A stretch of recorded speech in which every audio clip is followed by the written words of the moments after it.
ലക്ഷങ്ങൾ ചെലവഴിച്ച് കോഴിക്കോട് മിഠായി തെരുവിൽ സ്ഥാപിച്ച ക്യാമറകൾ നശിക്കുന്നു. 32 ക്യാമറകൾ സ്ഥാപിച്ചതിൽ 2 എണ്ണം മാത്രമാണ് പ്രവർത്തിക്കുന്നത്. നഗരസഭയുടെ അനാസ്ഥയാണ് കാരണമെന്ന് ഉയരുന്ന വിമർശനം. വകുപ്പുകളുടെ ഏകോപനമില്ലായ്മയും നഗരസഭയുടെ അനാസ്ഥയും കാരണം നോക്കുകുത്തിയാകുന്നത് നഗരസുരക്ഷയ്ക്കടക്കം സ്ഥാപിച്ച ക്യാമറകളാണ്. MK മുനീർ കോഴിക്കോട് സൗത്ത് മണ്ഡലം MLA ആയിരിക്കെയാണ് പൊതുമരാമത്ത് വകുപ്പ് ക്യാമറകൾ സ്ഥാപിച്ചത്. ക്യാമറകളുടെ കൺട്രോൾ യൂണിറ്റ് സ്ഥാപിക്കുന്നതുമായി ബന്ധപ്പെട്ട് കോർപ്പറേഷൻ അന്നേ തടസ്സവാദങ്ങൾ ഉന്നയിച്ചിരുന്നു. ഇതുമായി ബന്ധപ്പെട്ട് തുടരുന്ന തർക്കമാണ് ലക്ഷങ്ങൾ പാഴാക്കാൻ കാരണമായതും.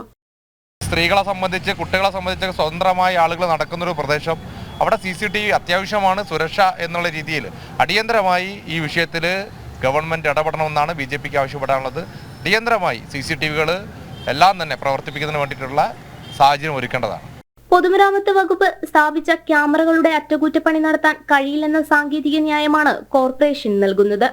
സുരക്ഷാ ക്യാമറകൾ കൈകാര്യം ചെയ്യണമെന്നാവശ്യപ്പെട്ട് കോർപ്പറേഷൻ പൊതുമരാമത്ത് വകുപ്പിന് കത്തയച്ചിരുന്നു. മിഠായി തെരുവിന്റെ സൗന്ദര്യവൽക്കരണത്തിന്റെ ഭാഗമായി പല ഭാഗങ്ങളിലായി സ്ഥാപിച്ച മ്യൂസിക് സിസ്റ്റവും പ്രവർത്തനരഹിതമായിട്ട് മാസങ്ങളായി. തർക്കങ്ങൾ പരിഹരിച്ച് ക്യാമറ അടക്കമുള്ള സംവിധാനങ്ങൾ പ്രവർത്തനക്ഷമമാക്കണമെന്നാണ് നാട്ടുകാരുടെയും വ്യാപാരികളുടെയും ആവശ്യം. ജനം, കോഴിക്കോട്.